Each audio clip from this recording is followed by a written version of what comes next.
bismillahi wa ala millati rasuli wa manhajil qadim.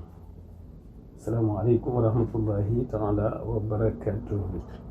ñuy baaxee waa diwaan bi ak ñi nga xamante ne bi ñoo di Sénégal yi ak fu ñu mën a nekk ci réew mi bitim réew ak citoyen du monde yëpp, ndax lu baax moom ñëpp dañu ko yéene ni ko ku tedd ki digle.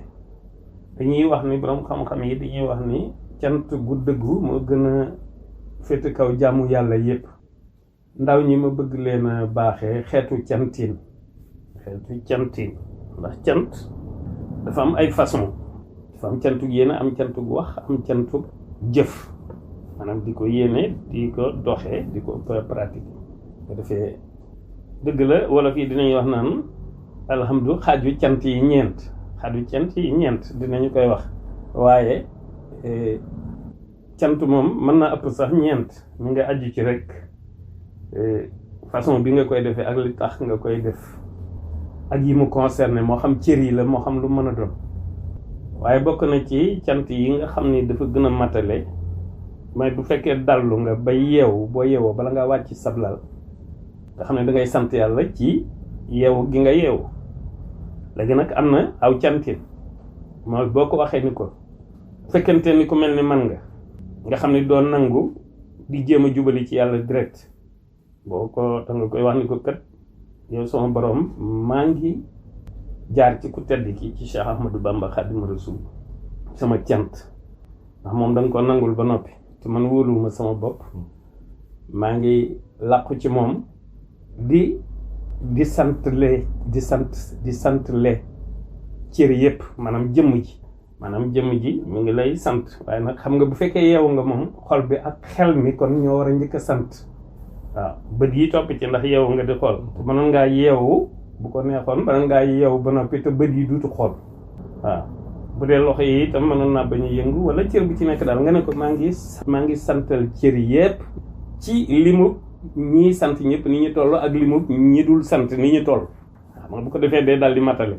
waaw fekkee dangaa doon nag koo xamante ni bii tawxiid ak tawakkul yàlla da la ko baaxee, bu ko defee bu la neexee di tudd cër par cër, tudd bët yi, tudd nopp yi, tudd bopp bi, tudd gémmiñ gi rek biir bi tànk ak loxo yi lépp.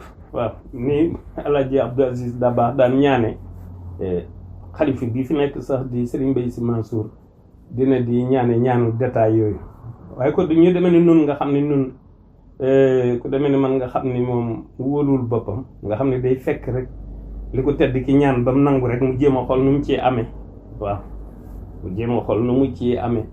bu ko defee ñun moo tax ñuy résumé dañ naan jëmm ji daal ak cër yi. waaw bu ci nekk daal mi ngi lay sant lim bu toll ni ñiy sant ñëpp ak lim bu toll ni ñi dul sant ñëpp.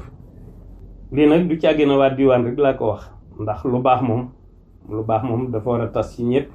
ab jullit lu mu yéene boppam da ko yéene moroomi jullit yëpp. waaye damay bëgg xale yi di leen jàngal xeeti jaamu yàlla yoo xamante ne bii day roqe te sew ba noppi bari njariñ. waaye nag ñun dañ dul mën a gis fenn njariñ fa dul ci ku tedd ki. waaw ndax yàlla daf ko nangul ba noppi. lama xayaati lil xayaatillaahi dëggal na ko. wa deqtu bi rabbil arshi zil juudi wal afwi maal Mustafa dëggal na ko. loolu moo tax ñu koy baaxee xale yi. xëy daal yeewu ci sa bala ngaa jóge ci sab lal.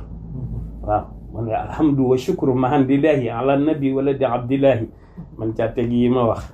asalaamaaleykum wa rahmatullahi wa barakatu.